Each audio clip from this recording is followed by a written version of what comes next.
Oui, il s'agit de la proposition des lois modifiant et complétant la loi électorale en vigueur. Cette proposition de loi a la particularité d'innover, c'est-à-dire nous voulons professionnaliser les fonctions politiques. Il est inacceptable de voir des animateurs à la tête des institutions être des stagiaires.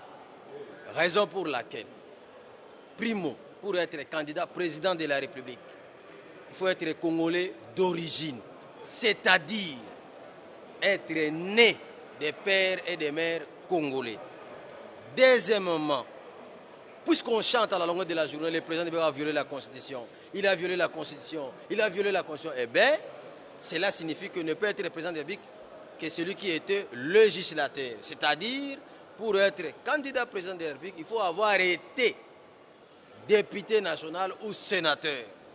Il ne suffit pas d'être congolais des pères et des mères, mais il faut avoir été député national ou sénateur pour ne plus violer la Constitution. Voilà.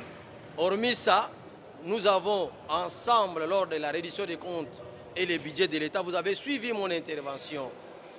Les sénateurs ont totalement oublié leur mission. Raison pour laquelle nous avons formulé de la manière suivante. Ne peut être candidat sénateur que 1. Être congolais d'origine. 2. Avoir été député national ou député provincial. 3. Avoir au minimum un diplôme de licence. Pas question d'avoir une expérience, non. Députés et sénateurs sont des législateurs. Ils doivent lire, écrire, comprendre et légiférer.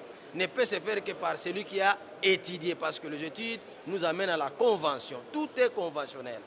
Et puis nous avons dit plus tard qu'il y a eu des conflits pour des sièges uninominales. Nous nous sommes dit, à ces sièges-là, il n'y a pas de seuil.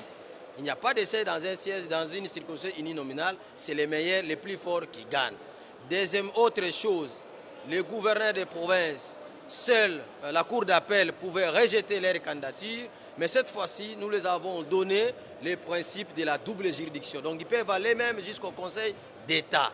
Donc il y a des innovations. Pour les gouverneurs, ne peut être gouverneur que celui qui est congolais d'origine, c'est-à-dire né des pères et des mères congolais. Et pour être candidat gouverneur, il faut avoir été député provincial ou député national ou sénateur. Tu ne sors pas de la maison ni de ta boutique ou de tes affaires pour devenir gouverneur. La chute de multiples gouverneurs dans des provinces peut vous dire quelque chose. Donc nous avons apporté quelques éléments, même pour être bourgmestre ou conseiller communal. Tout ça, nous avons innové dans le sens de renforcer les critères, donner sens et l'importance aux études, afin que ceux qui étudient espèrent et quand ils regardent une autorité, se sentent aussi concernés que si je suis sérieux, je suis compétent, demain je pourrai arriver à cet endroit. Le lutte ne peut pas être un slogan, c'est une façon d'être, c'est une compétence manifeste. Sans cela, aller faire autre chose. C'est-à-dire que je suis une nouvelle figure dans la classe politique active. C'est pourquoi tout ce que j'amène est nouveau. C'est comme Jésus-Christ. Il y avait des docteurs de la loi, mais on voyait un jeune qui parlait autrement. Ça, c'est une nouvelle évangile, évangile politique nouvelle. Vous devez vous adapter.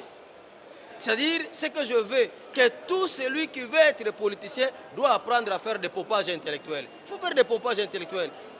Éliminer un peu quelques ondes, quelques humidités dans votre cerveau, il faut les éliminer par des pompages intellectuels auxquels vous n'étiez pas habitués. Donc je vous amène une politique de faire des pompages intellectuels et vous allez comprendre que ce que nous sommes en train de faire, c'est pour l'intérêt de la République. Il faut redresser la République. Vous êtes en train de vous plaindre sur le mauvais comportement des politiciens. Alors il faut maintenant la sélectivité au vrai sens du terme. Pour concernant la caution, nous avons revu la caution pour les gouverneurs à 100 millions de francs congolais et pour le président de la République à 300 millions de francs congolais. Pour les députés, c'est 2 millions de francs congolais, les députés nationaux.